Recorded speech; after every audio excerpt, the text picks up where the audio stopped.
잠깐 기도하겠습니다. 하나님 감사합니다. 하나님 이 시간에 임재하여 주심을 믿고 감사함을 드립니다. 우리 예배를 받아 주시옵소서.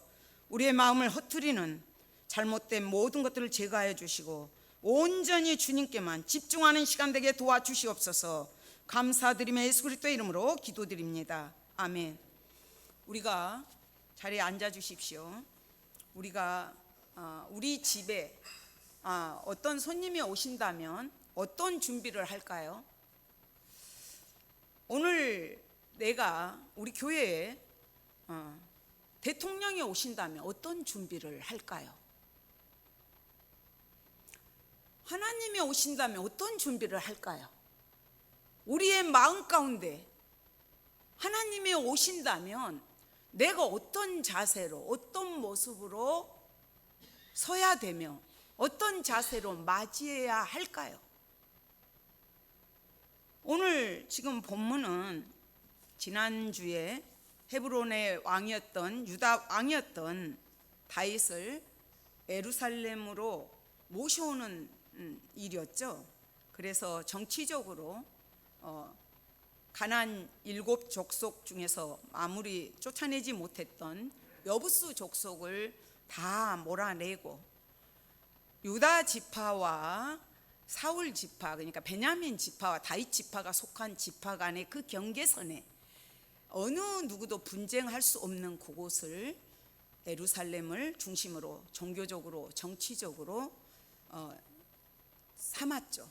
도성으로 삼고 들어와서 보니까 이것이 평안한 것 같지만 그래도 하나 되지 못한 모습들이 있는 거예요. 그래서 다윗이 이것을 하나로 만들기 위해서 예루살렘을 지난 종교적으로 중앙 성소가 있는 곳으로 만들기 위해서 노력한 것이 생각해보니까 언약궤를 운반해야겠다. 왜 그러냐면 구약에는 전쟁터에 법궤가 먼저 나가잖아요. 언약궤가 앞장서서 가게 되고 법궤가 가느냐에 따라서 가지 않느냐에 따라서 전쟁의 승패가 좌우됩니다. 그래서 그것을 알기 때문에 다윗이 그 법궤를 언약궤를 예루살렘으로 모셔와야 되겠다 생각을 합니다. 왜 그러냐면 이스라엘의 번영하느냐 번영하지 않느냐에 따라 그 관건은 어디에 달렸냐면 법궤는 하나님의 임재거든요. 하나님의 실질적인 임재거든요. 그래서 하나님을 모셔오느냐 그렇지 않느냐에 따라 있는 거예요. 그래서 다윗이 이제 법궤를 메오기 위해서 오늘 6장 1절에서 다윗이 이스라엘에서 뽑은 무리 3만 명을 다시 모으고 무리 3만 명을 뽑아요. 3만 명이 1000명씩 천부장과 백부장 그런 사람들하고 의논해서 1000명씩 한 군대를 30군 부대를 동원시키는 거예요. 모으고 이 내면에는 다시 또 블레셋이 쳐들어올까 봐 무장하는 것이 또 있죠. 그리고 어떤 면에서는 다윗이 왕이 됐잖아요. 온 이스라엘이 왕이 됐기 때문에 어떤 내세우고자 하는 그런 으쌰하는 마음도 있었겠죠. 그래서 3만 명을 모으고 열심을 다해서 다윗이 일어나 자기와 함께 있는 모든 사람과 더불어 발레 유다로 가서 발레 유다가 기랏 여아림이에요. 기랏 여아림. 그러니까 거기 가서 거기서 하나님의 궤를 메어오려고 하니 그 궤는 그룹들 사이에 자정하신 만군의 여호와의 이름으로 불리는 것이라. 만군의 여호와 이름으로 불리는 것이라. 그러니까 왜 법궤를 그렇게 방치해 두어 버렸는가? 사울은 방치해 버렸잖아요. 엘리의 2 제사장들이 전쟁터에서 아벡 전쟁에서 죽게 되고 법궤를 빼앗기잖아요. 빼앗겨서 블레셋에서 그 궤를 들여다보므로 많은 사람이 죽게 돼요. 그러니까 그것을 다시 보내왔거든요. 그래가지고 기란 여아림에서 방치된 그대로 있는 거예요. 사울은 하나님의 영이 떠난 사람이었지만 또 그 소중한 법궤를, 그 언약궤를 다시 찾고자 하는 마음이 없었어요. 그러나 다윗은 자기가 왕이 되고 나서 하나님의 말씀에 입각해서 그 모조리 물리치라는 여부수 족속을 쳐부수고 나서 이제는 신정 정치를 하기 위해서 하나님을 왕으로 모시고 종교적으로 하나 되는 가운데 통일성을 이루기 위해서 언약궤가 있어야 되는 거예요. 법궤가 있어야 되는 거예요. 그래서 최대한의 방법을 동원해서 3만 명을 모으고 새 수레에다가 법궤를 실어요. 새 수레에 싣고 악기들을 다 동원을 해요. 5절에 보면 다윗이 이스라엘 온 족속은, 다윗과 온 이스라엘 족속은 잣나무로 만든 여러 가지 악기, 수금, 비파, 소고, 양금, 재금 요 앞에서 연주하더라. 역대상에 보면 적나라하게 더 나와요. 거기서는 힘을 다하여 뛰놀며 노래하며 수금과 비파와 나팔까지 동원시켜서 하나님 앞에 연주를 하면서 빵빠레를 울리면서 최대한의 방법을 다 써서 하나님을 기쁘시게 해드리기 위해서 그 법궤를 앞세우고 싣고 옵니다. 그랬는데 실질적으로 아비나답 집이 언덕에 있대요. 언덕에 있었다고 그래서 그런지 이 악기 소리가 빵빠리가 너무 크니까 싣고 가던 소가 놀래서 그랬는지 소가 뛰어버린 거예요. 그러니까 이 법궤가 소리가 요동치니까 법궤가 떨어지려고 그러니까 우사가 손을 대서 잡았단 말이에요. 어떻게 보면 당연하잖아요. 하나님의 그 소중한 법궤가 떨어지려고 그러니까 잡은 건 당연하잖아요. 그렇지 않아요? 근데 욱사가 그 자리에서 죽어버리게 되거든요. 다윗이 그 큰 기대를 갖고 정치적으로, 신앙적으로, 종교적으로 하나님을 왕으로 모시고 신정 왕국을 이루고자 하는데 그 소중한 법궤가 싣고 오는 과정에서 총책임자인 우사가 그 자리에서 직사를 해버리는 거예요. 그러니 다윗이 얼마나 마음이 답답했어요. 그러다 보니까 다윗이 두려워해요. 이것을 보면서 9절 같은 8절 같은 데서도 두려워하거든요. 여기서 두려워했다는 것은 무서워하고 9절에서도 여호와의 궤가 어찌 내게로 오리요 탄식을 해요. 그래서 이 궤가 오베데돔의 집으로 가게 됩니다. 오베데돔의 집으로 가게 되니까 다윗은 있으면서 그 큰 기대를 하고 그 큰 방법들을 다 했지만 이렇게 됐을 때 얼마나 낙심됐겠어요. 얼마나 실망이 되었겠어요. 문제는 어디에 있습니까? 내 자손이어야 되고 내 지파여야 되고 그 법궤를 맬 수 있는 사람은 내 자손의 고앗 자손이어야 돼요. 법궤는 반드시 궤를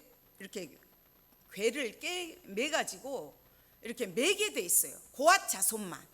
그것도 내 자손들이 다 이렇게 해주고 나면 북청색 보자기로 이렇게 덮고 나서 메고 가야 돼요. 보아도 안 돼요. 그런데 그것을 고앗 자손도 아니고 우사가 그것을 만져서 죽게 되었습니다. 이것은 어떤 것을 상징하고 있냐면 우리가 어떤 일의 동기와 목적이 분명하잖아요. 그렇다면 목적이 좋다면 방법도 좋아야 돼요.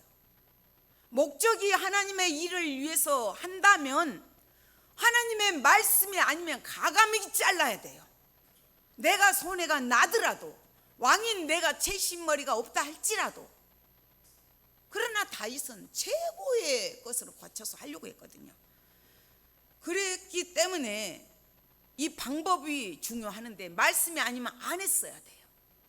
매면은 매야 되는 거거든요. 그랬던 것을 우사가 만져서 직사하게 됩니다.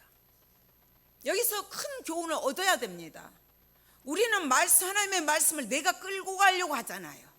내가 끌고 가려고, 내 생각에다 하나님의 말씀을 맞추려고 하는 것들이 너무 많습니다. 잘라내야 돼요. 이것은 법궤가 지성소에 있어야 되잖아요.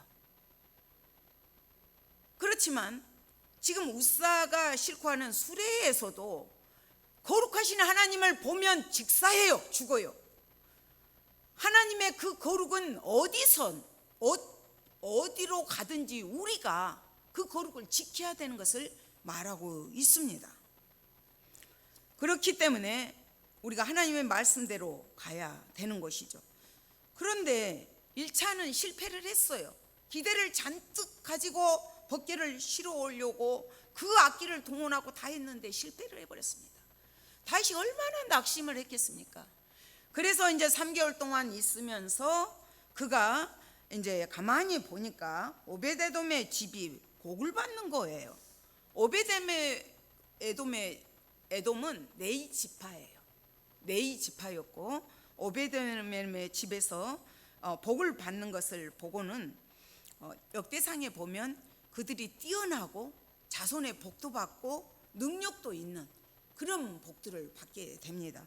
그 얘기를 듣고 나니까 어떤 사람이 12절에 그러잖아요. 어떤 사람이 다윗 왕에게 아뢰어 이르되 여호와께서 하나님의 계로 말미암아 오벳에돔의 집과 그의 모든 소유에 복을 주셨다 한지라. 다윗이 가서 하나님의 계를 기쁨으로 메고 오벳에돔의 집에서 다윗성으로 모셔와요. 기쁨으로. 3개월 동안 얼마나 고민을 했겠습니까? 어디서 잘못됐을까? 늘 하나님이 함께 하셨고, 내가 목동일 때도 함께 하셨고, 골리앗을 물리칠 때도 물맷돌 하나로 이기게 하셨던 그 하나님께서 왜 내가 무엇에서 잘못했을까? 율법에 근거한 것들을 어쩌면 다윗이 잊어버렸을 수도 있어요. 잘 몰랐을 수도 있어요. 그래서 아마 이제 네이 자손들을 불러다 놓고 많은 연구들을 했겠죠. 어디서 잘못됐는가? 율법에 근거해 볼 때 말씀에서 유배됐다. 그것을 알고 오벳에돔의 집이 그 소유까지도 복을 받은다. 그러니까 2차 시도를 하는 거예요. 2차 시도를 할 때는 다윗이 전혀 다른 모습으로 갑니다. 물론 그가 악기를 동원하고 이런 것들은 가지만 지금 보면 13절에서 여호와의 궤를 맨 사람들이 6걸음을 가매, 여호와의 궤를 맨 사람들이 6걸음을 가고 천천히 신중하게 경건하게 가면서 살피는 거예요. 그리고 또 괜찮고 그렇게 가면서 가게 되죠. 다윗이 소와 살찐 송아지로 제사를 드리고, 다윗이 제사를 드린 것이 아니라 제사장들이 드리고, 다윗이 이 모든 제물들을 다 준비를 했기 때문에 이렇게 드리면서 제사를 드리면서 갑니다.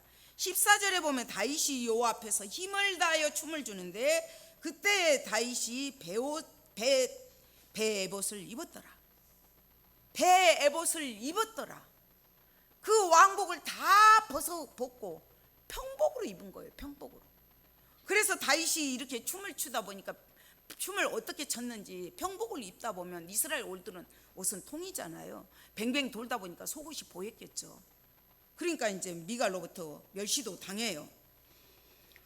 그래서 지금 다윗성으로 오면서 그 다윗이 14절에서 에봇을 입고 하나님 앞에서, 여호와 앞에서 힘을 다하여 춤을 춰요. 그러니까 하나님 앞에서, 하나님이 보는 앞에서, 하나님 면전에서 왕복을 벗어버리고 겸손한 마음으로 겸허한 자세로 기쁨의 축제를 하는 거예요. 한호를 하는 거예요. 빙글빙글 돌면서 춤을 추는 거예요. 최대한의 방법으로 하나님 앞에 기쁨을 나타냅니다. 역대상에 보면 자세히 나와 있거든요. 그리고 이제 15절에서도 다윗과 온 이스라엘 족속이 즐거이 한오며 나팔을 불고 여호와의 궤를 메어으니라. 하나님의 법궤를 메어아요, 왕궁으로. 그러면서 이때는 하나님의 방법대로, 하나님의 말씀대로, 하나님의 뜻대로 한 거예요. 16절에 여호와의 궤가 다윗성으로 들어올 때에, 법궤가 다윗성으로 들어올 때에 미갈의 딸, 사울의 딸 미갈이 창으로 내다보다가 다윗 왕이 요 앞에서 뛰놀며 춤추는 것을 보고 심중에 그를 업신여기니라. 20절에서도 업신여긴 내용이 나와요. 이거는 업신여긴다는 것은 뭐냐면 방탕한 자처럼, 정신 나간 사람 중에 한 사람처럼 그런 행동을 한다 이거예요. 그러면서 업신여겨요. 16절에 여호와의 궤가, 하나님의 말씀이, 하나님이 임재가 들어오고 있는데 기뻐하고 즐거워해야 되는데 미갈이, 근데 다윗 부인이잖아요. 다윗 부인인데 다윗 부인이라고 하지 않아요. 사울의 딸 미갈, 영적으로 부부가 하나 되지는 못한 거예요. 어쩌면 사울이 다윗을 엄청 업신여겼잖아요. 멸시했잖아요. 이것을 그대로 딸이 본받은 거예요. 하나님의 임재가 지금 임하는데 같이 기뻐하고 즐거워야지. 그것도 나오지도 않고 창문으로 보다가 그 기뻐서 즐거워서 어쩔 줄 몰라하고 성령 충만한 사람을 보고 손가락질하고 업신여기고, 어떻게 방탕한 사람처럼 왕이 채선머리 없이 그렇게 하냐고 오히려 비아냥되고 있습니다. 그랬을 때 다윗이 그런 고백을 해요. 내가 이거보다 더한 것도 할 수 있다. 그러면서 20절에서도 그래요. 다윗이 자기의 가족에게 축복하러 돌아오매 사울의 딸 미갈이 나와서 다윗을 맞으며 이르되 이스라엘 왕이 오늘 어떻게 영화로우신지 방탕한 자가 염치 없이 자기의 몸을 드러내는 것처럼 오늘 그의 신복의 계집종의 눈앞에서 몸을 드러내셨도다. 모르죠. 춤추다 보니까 속옷이 벗겨졌는지 옷이 벗겨졌는지 업신여기는 거예요. 했더니 다윗은 22절에서 그래요. 내가 이보다 더 낮아져서 스스로 천하게 보일지라도 내가 말한 바 계집종에게는 내가 높임을 받으리라. 내가 왕으로서 낮아질 대로 낮아져서 겸손할 수는 있지만 계집종인 당신에게는 내가 높임을 받아야 된다. 왕으로서 이렇게 말을 합니다. 여기에는 엄청난 것들이 숨어 있어요. 우리가 영적으로 똑같은 것 같은데 그렇지 않아요. 예배 드릴 때도 마찬가지예요. 다윗은 성령 충만하고 하나님의 영으로 충만해서 기쁘고 즐겁고 어찌할 바를 모르는데 사울의 딸처럼 냉랭하니 불평하고 원망하고 그 심령 가운데는 잡초가 우거졌기 때문에 아름다운 열매, 성령의 열매를 맺을 수가 없습니다. 그렇다면 우리는 어떤 신앙을 가져야 될까요? 마치 다윗은 예루살렘 성전으로 법궤를 모셔옵니다. 그렇다면 오늘 나는 하나님의 말씀인 법궤를 내 심령 중심에 모시고 있는가? 내 안에 성령님, 하나님의 말씀이신 그분이 왕위로 자리 잡고 계시는가? 이것을 먼저 점검해 봐야 되고, 내 신앙이 사울의 딸처럼 성령 받은 자들을 업신여기고 무시하고 멸시하고 조롱하고 냉랭하게 냉철하게 그런 심령으로 있지는 않은지, 아니면 다윗처럼 기뻐서 주님 주의 말씀 받은 그날 참 기쁘고 기쁘도다 찬양했던 것처럼 그런 심령으로 살아가고 있는지 우리가 다시 한번 점검을 해봐야 됩니다. 그래서 다윗이 17절에 여호와의 궤를 메고 들어와서 다윗이 그것을 위하여 친 장막 가운데 그 준비한 자리에 그것을 두매 다윗이 번제와 화목제를 여호와 앞에 드리니라. 번제는 태워서 드리는 거예요. 철저하게 하나님 앞에 헌신해서, 나를 헌신해서 드리겠습니다. 이 번제가 거기에 의미가 들어있고, 화목제물은 누구나 다 나눠 먹는 거예요. 하나님과의 관계가 화목됐기 때문에 이웃들하고도 화목하게 나누어 먹습니다. 그래서 19절에 보면 다윗이 18절에 번제 화목제를 드리기를 마치고 만군의 여호와의 이름으로 백성에게 축복하고 모든 백성 곧 온 이스라엘 물에게 남녀를 막론하고 떡 한 개, 고기 한 조각, 건포도 한 덩이씩을 나누어 주고 각기 집으로 가게 합니다. 다 화목하게 하는 거죠. 미갈은 어떤 사람이에요? 공동체 안에서도 합을 이루지 못하는 거예요. 참여하지 못하는 거예요. 먼 산 바라보듯이 교회가 어떤 일을 행할 때 뒷짐지고 있는 그런 심령입니다. 우리는 그렇게 해서도 안 됩니다.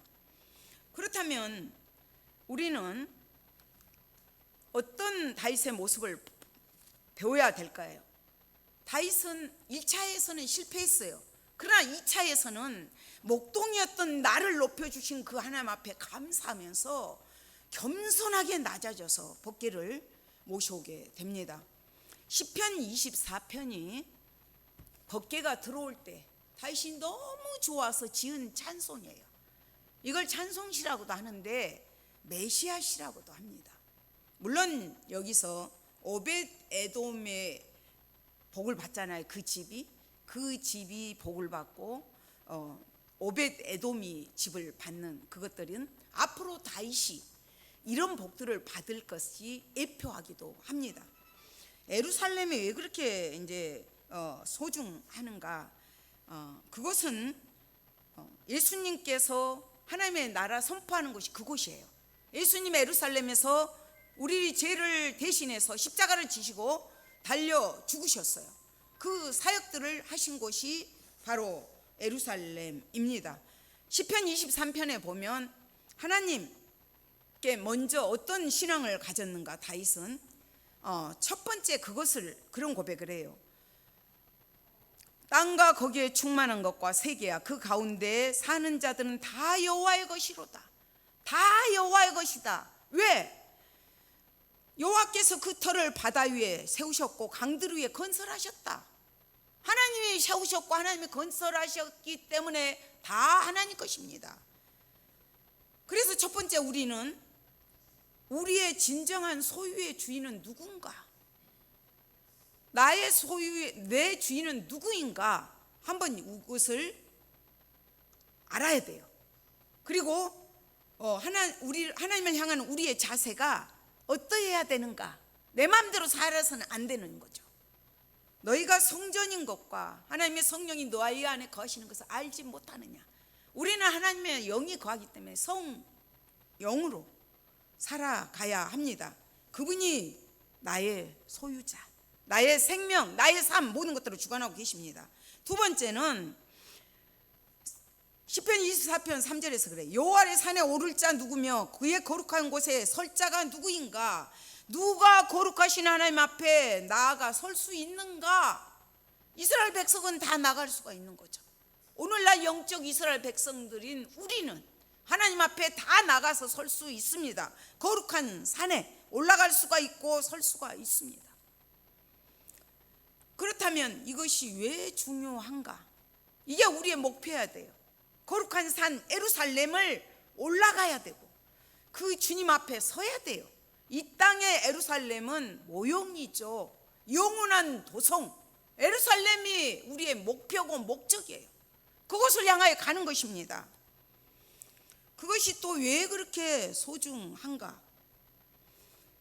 5절이에요. 4절에서 손이 깨끗해야 되고 마음이 청결해야 되고 뜻을 허탄한 데에 두지 말아야 되고 거짓 맹세하지 않아야 돼요. 이런 자들은 하나님으로부터 복을 받고 구원의 하나님에게 의를 얻은다. 복을 받은다. 진짜 큰 복이 뭐겠어요? 하나님의 의를 덧입어야 돼요. 영원한 생명이 가장 큰 복이에요. 영원히 사는 거 다 죽잖아요. 영원한 생명. 새 예루살렘에서 살 것을. 그래서 우리의 손이 깨끗해야 되고 마음이 청결하고 뜻을 허탄한 데에 두지 아니하면 거짓 맹세를 아니한 자로다.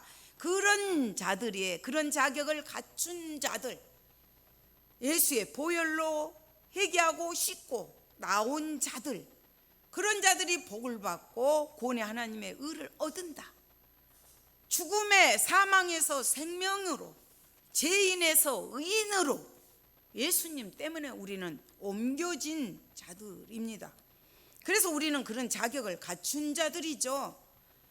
그렇다면 오늘 우리는 어떻게 해야 할 것인가? 오늘 우리는 어떻게 해야 될 것인가? 지금 24장 7절부터 10절에서 영광의 왕, 영광의 왕, 영광의 왕이 5번이 나와요. 문들아 너희 머리를 들지어다. 영원한 문들아 들릴지어다.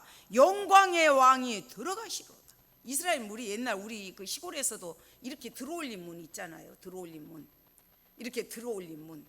그렇지만 다윗은 앞으로 자기가 왕궁을, 성전을 크게 질 문들을 바라보면서 이렇게 외쳤던 거예요. 영광의 왕이 문들아 너희 무리를 들지어다. 영원한 문들아 들릴지어다. 영광의 왕이 들어가시리로다. 영광의 왕이 누구시냐? 영광의 왕이 누구시냐? 그러면서 강하고 능한 여호와이시요 전쟁에 능한 여호와시로다. 강하고 능한 여호와, 영적으로 육적으로 전쟁에 강하신 분, 우리를 늘 승리하도록 인도하시는 분, 그 여호와 하나님. 9절에서도 문들아 너희 머리를 들지어다. 영원한 문들아 들릴지어다. 영광의 왕이 들어가시리로다. 영광의 왕이 들어가시리로다. 9절에서 또 그렇게 외치면서 10절에서 영광의 왕이 누구시냐? 영광의 왕이 누구시냐? 만군의 여호와께서 곧 영광의 왕이시로다. 만군의 여호와, 모든 우주 만물을 창조하시고 다스리시고 통치하시고 운행하고 계신 그 만군의 하나님이 영광의 왕이시다. 그렇다면 우리는 그 영광의 왕을 어떻게 해야 될까요? 맞아들여야 돼요. 마음문을 열어야죠. 문들아 머리를 들지어다 했던 것처럼 우리의 마음문을 활짝 열어야 됩니다. 주님의 말씀을 받아들여야 돼요. 받아들이고 동의하는 심령을 가져야 돼요. 말씀이 너무 유튜브만 틀면 나오다 보니까 우리는 하나님의 앞이라는 것을 잊어버리잖아요. 마음문을 활짝 열고 주님을 맞이해야 합니다. 그럴 때 우리는 아름다운 열매들도 사나 죽으나 주의 영광을 위해서 무엇을 먹든지 마시든지 주님의 영광을 위해서 살아갈 수가 있습니다. 다시 한번 우리가 말씀을 정리합니다. 우리가 아무리 급해도 말씀에 입각해서 목적이 선하다면 방법도 선해야 됩니다. 말씀이 아니면 가감하게 자르시고 말씀대로 나가야 됩니다. 원칙대로 가야 되는 거죠. 때로는 답답한 것 같지만 그 길이 더딘 것 같지만 그렇지 않습니다. 그리고 두 번째는 다윗이 겸손했던 것, 왕옷을 벗어버리고 베옷을 입었던 것처럼 하나님을 우리의 주인으로 나의 왕으로 모시기 위해서는 겸손한 자세를 가져야 합니다. 그렇다면 우리의 신앙은 다윗처럼 겸손해야 되고 늘 나를 구원해 주신 그 하나님께 감사하며 감격하며 성령으로 기뻐하고 즐거워하는 우리가 되어야 되겠습니다. 주님 감사합니다. 이 시간에도 말씀을 통하여서 예루살렘으로 법궤가 옮겨온 것들을 다시 한번 되새기면서 우리의 심령은 구원받은 그날, 말씀을 맞이한 그날을 잊어버리고 미갈처럼 살아가고 있지는 않은지 되돌아보게 하시니 감사함을 드립니다. 우리의 심령 가운데 왕이신 그분을 모시고 말씀이 말씀되게 나를 지배하고 통치하고 다스리도록 마음문을 활짝 열고 늘 주님과 동행하며 교제하며 친교할 수 있는 저희들 될 수 있도록 도와주시옵소서. 감사드리며 예수 그리스도 이름으로 기도드립니다. 아멘.